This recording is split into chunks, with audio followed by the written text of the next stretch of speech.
here today, but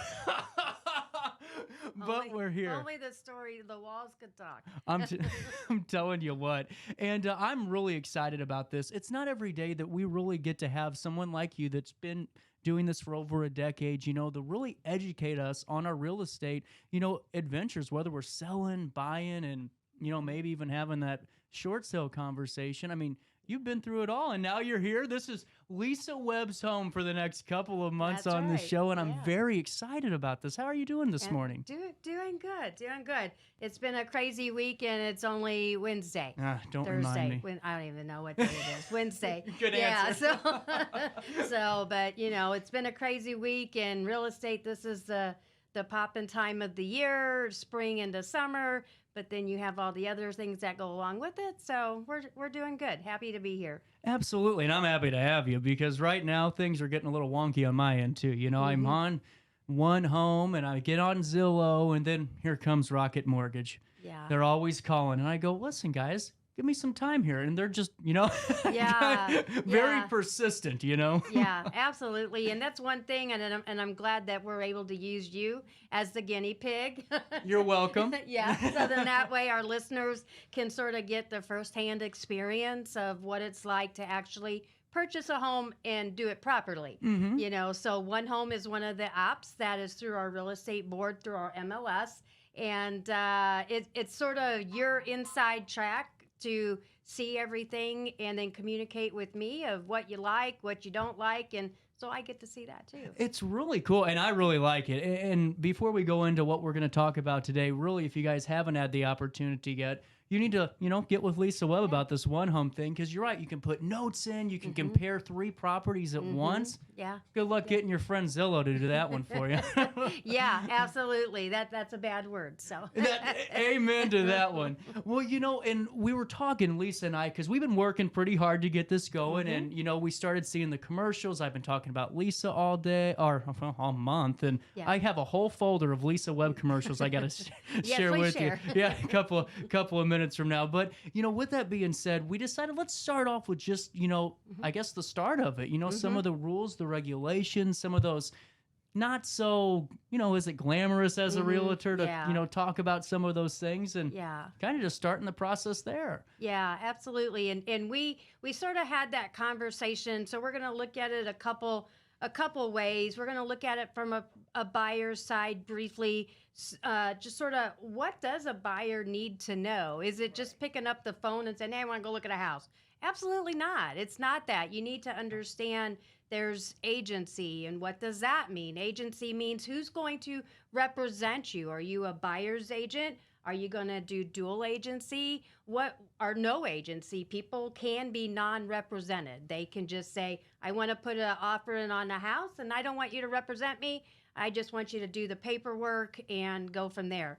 So buyers need to understand that concept, and a lot of them don't. They just figure, I'm just going to go buy a house and that's all it matters. When you get into, we'll dive in a little bit. Let's just touch on dual agency. I was going to ask you that because that's very fascinating. Just briefly, because I could talk for hours and hours, and we don't have that.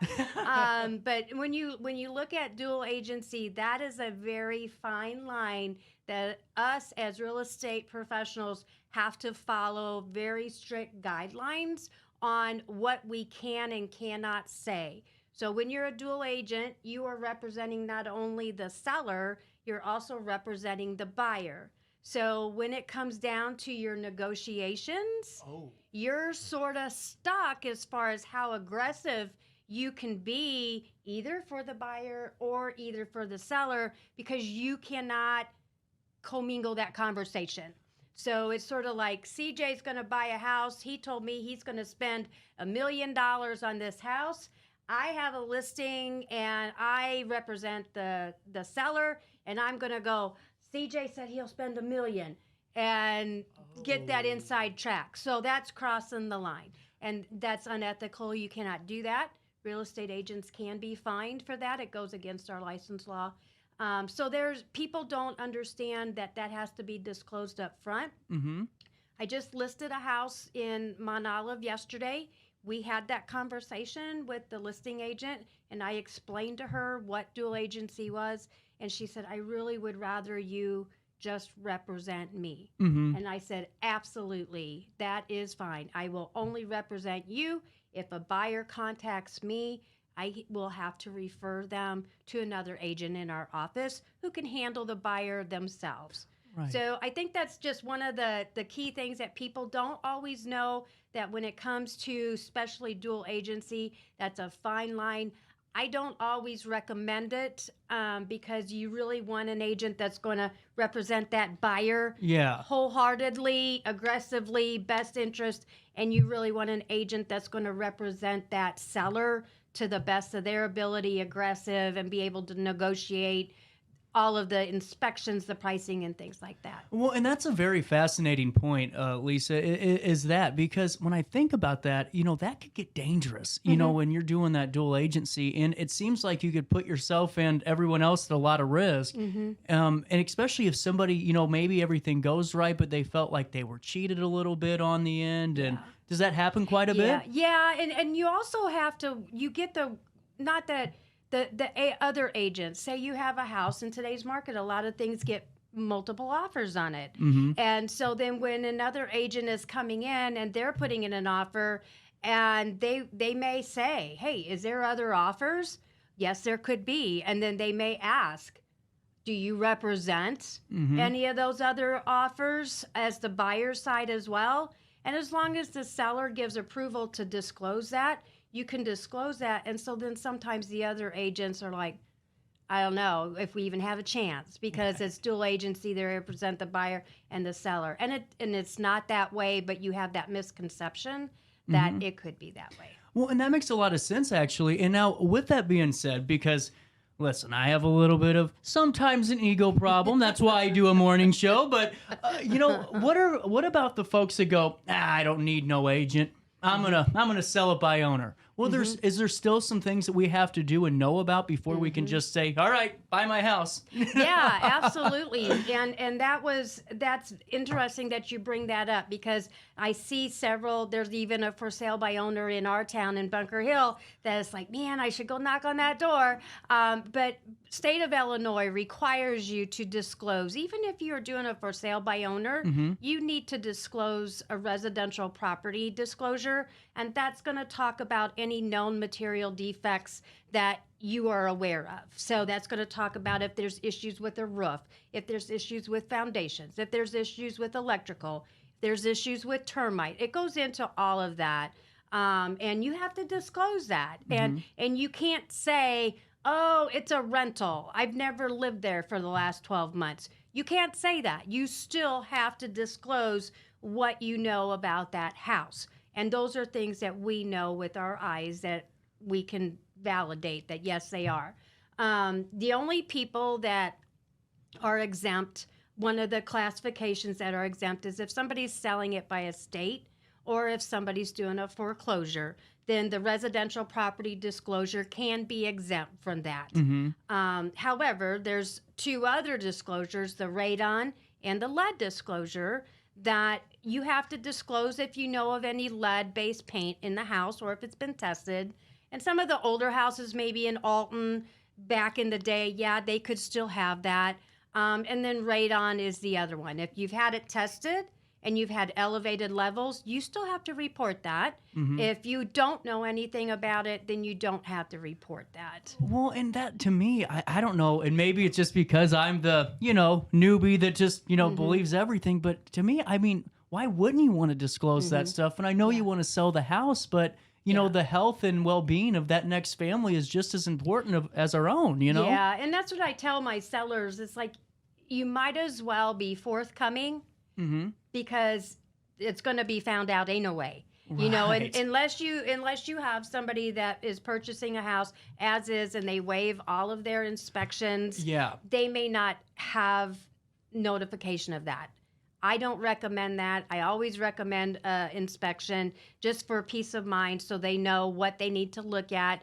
But a seller would really hate to close on their house and then 2 months later find out that a whole new sewer system had to be put in because they didn't disclose roots that were sitting there in the pipes that they knew about. And you I've know. been there before with Yeah. with Rigdon. I have gone through so many houses where people are right there on the cusp of getting that contract signed, and then out here we come, and I have Yeah. to tell them, hey, Yeah. that sewer's broke. Yeah, so if you're thinking about selling your house for sale by owner, absolutely. People do it all day long. But just keep in mind, you still need to do your disclosures. You're not exempt from that. Right. And that could cost you a lot of money in lawsuits down the road if you think that you don't have to do it. So if you're unsure of what is required, you can Google it and go to the state site and see what the rules are. Or you can just call me. Well, And I'll take care of it. you segued it perfectly because I thought, well, I'll just call Lisa and we'll take care of that really quickly. Well, and I hate to do this. It's just whenever I'm thinking about this, I want to, think in the mind of all of us. Why is it more beneficial in your mind for somebody to think, well, I'll just sell it by owner? Are there, in your mind, any benefits? So no, to be honest, Yeah. I mean, there's people that they may already have somebody that wants to buy the house. I get it, Right. That's I get it, but overall, when you sell the house for sale by owner, you have to schedule the showings. You have to have the strangers come through your house by themselves, or you're there. So that could be a safety and health, safety issue. Then you have to handle all the paperwork by yourself without any oversight. You have to talk to the title company. You have to do pictures. You have to put it on Zillow or whatever site, post it on social media. Who has that kind of time? Not Nobody not in very this many room. people. Not very many people. So I think the biggest thing for sale by owners to think about, though, is the safety. Yep. Safety of them and their family. Why would you want to meet a total stranger at your house by yourself when you can have a realtor come and do it? We vet our people. We check into them, make sure that they're legitimate buyers. We get pre-approvals or proof of funds up front, so we know who our buyers are. Absolutely. Well, and one last thing, just on this little nitpicky thing for me is, have you ever? To me, I just think of how great of a feeling it would be to meet somebody that goes, I don't want a real estate agent. I don't want anyone to help me sell my house. And have you ever convinced anybody to? I have a person wow. I work with, and he does a lot of selling and buying himself. But every now and then he will say, I just don't want to mess with it. Can you go ahead and list our house? Or he'll give me a referral. He'll say, hey, call Lisa so she can work on some comps for you and stuff. And he's fully capable of buying and selling things himself. He's knowledgeable. He gets it. But there's just times where, why do you want to mess with all of that? When you're Right. busy full-time working at your other job, unless you have somebody that's sitting right there in your pocket, have an agent do it for you. I am right there with you. See, that's why Lisa's right over here helping That's me through right. this. And with that being said, so when we're at that point where all of a sudden the contracts getting signed, the transactions being coordinated, all of those things, take us through that coordinating of that transaction. Okay, so one thing that takes place, it's a step, and so this is going to lead us through a lot of our different shows that we do Yep. with how to break down things. But when you're going through the steps of, say, you're buying the home and you get under contract and you have to sign all of these documents, and then you have to get everything sent to title, you have to get everything sent to your lender. So at Third Street, we do have a transaction coordinator that helps us with that. It's her job to dot the I's and cross the T's. So anytime in real estate, we could be audited just like the next person. Wow. So you may not have known that. Yeah, I did. So, I didn't know that at all. Yep. So we get audited just like any other business. Wow. Where they can come in, they can say, we want to look at your files, look at the contracts, make sure all of our I's are dotted, our T's are crossed, all of our disclosures are there. So that's what our transaction coordinator does, and she helps make sure everything moves smoothly. She's the communicator, so her role is to communicate everything and anything that she can possibly think of to keep you, the buyer, informed, or the seller informed Okay. of what's going on. She is the communicator, because a lot of times people don't get that. and they're sitting in the dark. They're going, well, I don't know. I had a showing, but I don't know what happened. Or a buyer's going, okay, I signed everything. Now it's dead space, which that happens because there's a lot that takes place. So the transaction coordinator's job is to maintain that and take care of that. So that leads us into when you hire an agency, don't think that there is required fees for that you have to pay. There is not. So we call them junk fees. Right. So Third Street Realty doesn't have junk fees, but there is some other brokerages out there that they will charge admin fees or TC fees to handle all of this paperwork for you. And I just want to make sure people understand that that's not required. So be forewarned with that up front, just well, that's a great point. And I didn't mean to cut you off there, but I mean, why do agencies, do you know why that's there? Is that just a cost? Just a cost. Yeah, just a cost. They push that onto the buyer and have the buyer take care of that overhead charge for them. We don't, because I feel that it's our job to handle our contracts and move our buyers or sellers through their steps. That's what they hired us to do. That's Right. what we are supposed to do. So we just don't want to pass those fees on to our clientele. But they are out there. They're not necessarily across the board. Everybody does them, and they're not a requirement. So just be leery of different junk fees that pop up. I'm telling you what, that's something that's really surprising to me. And especially too, just as, somebody that thinks, in that mindset of let's keep our clients happy and let's do these things, Yeah. have those probably wouldn't be the best measure to kind of, throw those on somebody almost and kind of. Yeah. And I'm sure everything is disclosed, hopefully, up front, but especially when you're dealing with first-time home buyers like you, whenever you're starting, you're doing everything you can right now to save to purchase your home. Right. You don't need to have extra $300, $500 going, oh, by the way, CJ, we're handling all of your paperwork, so we need you to pay our TC cost, and it's going to be $495. Yeah, and that's, so it's just something to think about. And no, I don't get paid $1 million a year. Yeah, you do. Yeah, and it's really fascinating to me though that's why I'm so glad you're here doing this segment, because I would have been the person at the close going, Yeah. I'm not paying those. Yeah. Well, you got to. And I'd go, well, no. And I'd put my foot down and then I'd kick the mud a little bit. And then you still pay it. Exactly. You're Because right. you want your house. Exactly. You're absolutely right, Lisa. And with that, I hate to do this to you, but, the market's a little weird right now in this area, it seems like to me, because there's houses, I was telling you this, that are just going for astronomically more than what anyone would normally pay for. Is that just what you're seeing? What's the market for you? It's normalizing some, but there is, like, just for example, I had an agent that is under contract on a multifamily over in Collinsville. She had an appraisal done, and the appraisal came back less than what they agreed to on the purchase price. Wow. And so she calls me, she's like, oh my gosh. And I'm like, here's some steps that you can do. Call and talk to the appraiser. But when people start to pay over their asking prices, they risk the chance of an appraiser coming in and going, our comps are showing this. And especially when people were doing 20 to 30,000 over asking price, then appraisers were coming back and going, look, I'm doing the area. I can't justify paying this. So then what happens with that? There's a couple choices. The seller can agree to sell the house for what it appraises for.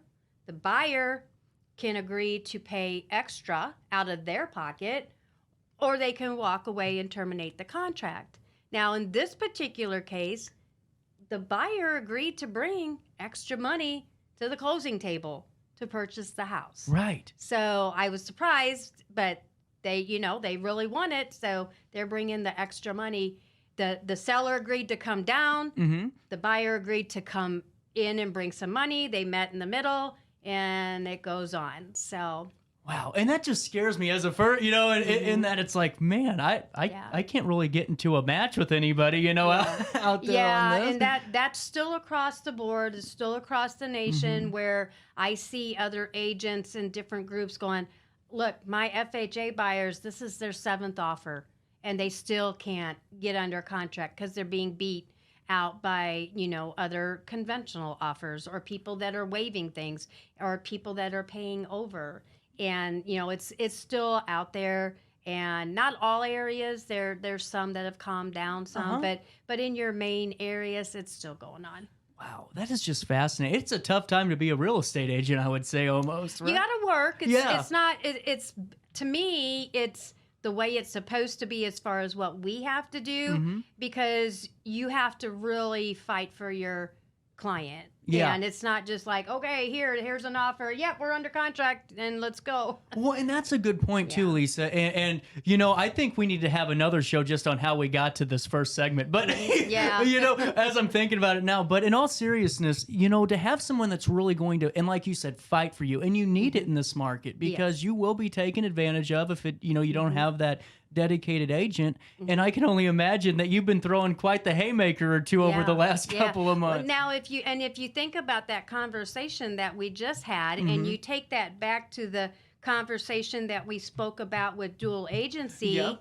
where does that put that buyer that you're doing dual agency with? If you're having all of these other multiple offers come in, you can't really dig down and be aggressive with that buyer, in my opinion, and it's just my opinion. I think Yeah. you're doing a disservice. Well, it's actually, I mean, just a great point, and I really mean that. I think that's very insightful. And so, with that being said, we kind of started wetting the palate a little bit. We're already, believe it or not, 20 minutes into this I know, we conversation. could just talk all day. Well, you and I get along too, and that's what makes it really fun. Is that Lisa Yeah. and I are just, I love it, and I Yeah. can tell that we're gonna have a great relationship, and I'm really excited. But as we're wrapping this up, what do we really need to complete to get into that home? Because there are quite a few things that we need to look at. Right. And so, whenever you start with your clients, do you have a checklist? Is it a checklist? Yeah, so Wow. what we do is we first send out, and I do believe I emailed it to you. You did. Better have checked your You email. did. She did. So I want to make sure that everybody understands what's going to take place. First and foremost, you need a local lender. Local lender, Thank CJ. you. Rocket Mortgage is not your friend. No, I have several. Local lender. First, you're going to have your local lender because they know the area, they know the market, they know what's out there, grants, all kinds of stuff. So they can utilize that. Out of state lenders cannot use any of our grants. They don't use any of our down payment assistance programs. They don't do any of that. Can I add to that real quick? Mm-hmm. Just because I had a phone call with somebody from Rocket Mortgage yesterday. I was on One Home, which is the app. And by the way, seriously, once again, if you want to compare the 3 homes and take Mm-hmm. notes and all that, great way to do that. But Rocket Mortgage calls me because I was on Zillow and I hit the little heart button, I guess, Oh, and that's what did yeah. it. And guy calls me and I go, well, I'm in Illinois. And he goes, well, I don't think you should go for that first time home buyer. And I said, the hell, what are you talking about? And he goes, well, we probably won't be able to match that. And I go, why? And he told me the same thing. Oh, okay. And I said, Yeah. well, I appreciate your honesty, but that's not going to help me any. Yeah, and that's true though, and people, especially buyers that don't understand, it's real easy for them to jump online and get approved. I just went under contract with a house in Granite with some buyers. It's an older couple, and that's when she called me. She said, well, I'm just going to go on Rocket Mortgage. No, you're not. Don't stop. Just stop. And so I hooked her up with the lender, and she got approved, and we went under contract this morning with a house for her. And Oh, so- good. yeah, There yeah. we go. Yeah. Claps for you. Yeah, so it's just, you need to remember that. So that's the first thing you're going to do is you're going to talk to your lender. You're going to make sure you're approved. Then we're going to look at our homes. We're going to do what our must-haves are, what our deal breakers are, where we can be a little bit lenient. So then we're going to go through that. Then we're going to start the narrowing down who we're going to go look at, what homes, where, so forth. Then we're going to look at that home. And when we go in and we look at that home, it's going to depend on your loan. If you're doing an FHA loan, we're looking at some key components in that house to make sure it's going to go FHA appraisal. If it's a conventional loan, then we're going to have that conversation and say, CJ, you're doing conventional. We don't necessarily need to have all these GFCIs done. Okay, gotcha. And let's look at the cost of if you want to do that yourself, and let's compare those. So that's sort of how we do that. We narrow that down. I'm not an electrician, so let's just pay somebody to do that. Yeah, right. Yeah, right. But as an agent, if your agent doesn't understand what they're looking for when they go into these homes, if it's a VA, if it's an FHA, if it's a USDA, USDAs are a lot more pickier than an FHA or conventional. Your agent needs to understand that and look at that with you. Have you ever worked with somebody and they went from one agent to you and it just like, I'm so sorry. Like, has that happened really to you before where you were led down the wrong path? Yeah. So I know that whenever, how can I explain this? So we had a client that had purchased a home before. Okay. And so now they were looking for something else. So when I talked to them, they're like, well, I purchased my other home and they didn't suggest that I do this inspection, or they didn't explain this with my lending. I get that a lot. I get a lot where, and I get it. I'm not a mortgage lender. Right. But I ask my lenders questions. The agents with Third Street ask the questions with the lenders. So we know how to explain to these buyers in terms they can understand what's going on. Sometimes mortgage lenders are going to go blah blah blah blah blah blah blah, and you're like, I don't know what they just said. Like the Charlie Brown parents. Yeah. Yeah, because they do it every day. It just rolls off their tongue. Right. So we try to make sure they understand. So sometimes whenever we have people buying another house, they're like, well, nobody told me I should do that, or nobody suggested I do that. Nobody told me about this grant that could help. And so, it's just, again, it goes back to the education that you and I talk about on a regular basis. We really do. And Lisa, I mean that. That's why I whenever I talk about you and I talk about the Third Street Realty as a whole, I always say, to me, what I love, and that's why whenever we were talking on the phone, I said, yep, let's do the segment, is the education and the advocacy, because you're going to get people that take advantage of you, and especially if you're someone like me that's a little bit younger and looks like he's going to sell you, some type of Boy Scout goodie bag, instead of buying, it gets scary. But to learn while we're doing this is so important, because the next time that purchase or sale rolls around, well, we're going to give you a call again. Right. But we're also going to have a little bit of a, foot in and a step up about what we need to do the right ways and kind of avoid some of those headaches. Yeah, and that's true, because a lot of times, even whenever you'll see things on social media where people will ask questions, and you'll see all these comments of all these people that aren't realtors, and they're like, oh, do this, oh, check here, oh, check here. And it's like, oh, no, just you need to learn it from the beginning so you know what to expect. And don't always listen to Sally Joe, your friend, because she may have something totally different going on than what you do, and it's not going to fit your criteria. Well, and too, let's be honest, when we talk to our friends, some things are a little bit hidden behind the bush, and they aren't as... So, the fish just got a little bit bigger. Yeah. That's a great analogy with that. So do we hit everything of what needs to be completed too? I think so, for the most part. I mean, we can spend hours on segments and go through things, we will. And update everybody on everything. But I think to start us off for this initial first one, we really need to just sort of dive in. We did about what the buyer needs to do. The buyer needs to communicate with that agent, make sure there's no use in hiding anything, because it's going to come out. So it comes back to know, like, and trust. You have to know, like, and trust the person you're doing business with, because you have to be able to communicate with them. Absolutely. Honestly. So the buyer needs to go through that. If you're going with a seller, there's a list of documents that we all have to do for anything that they're selling. Make sure all of those disclosures are signed, completed, and upfront with everybody. Be honest and transparent, and get all of that out and get the ball rolling that way. and then that'll lead us into a whole nother other area when we get to it. An open canvas on the third Wednesday of each month. This is Third on Third, as you guys can see. And I'll be meeting with Lisa Webb here very shortly, and we're going to go over all those things because step one's here. Yeah, absolutely. Now it's just time for step two, which is ignoring Rocket Mortgage. Yeah, absolutely. And I mean, this is CJ, and our goal is to really educate our listeners, Yep.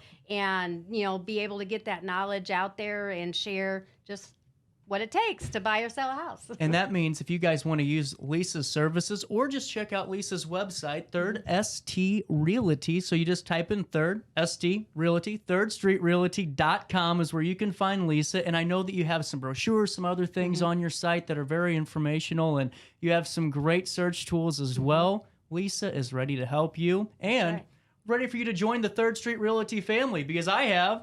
Yeah, absolutely. If you're looking to buy or sell, or if you have questions, or if you're a real estate agent and you're looking to come to an agency that has that, ethics behind them of the education, you're always welcome to come and talk to us. Absolutely. So that's thirdstrealty.com. Third on Third, Lisa Webb. I don't know we were going to get to it today, but we did it, and I'm happy with this one. I actually learned a lot on this. Okay, good. With that being said, Lisa, we'll talk soon. Yeah. We'll take we'll take a quick break right here. It's right around 9:52 on this beautiful Wednesday in downtown Alton. The quick break, our daily show rolls on after this.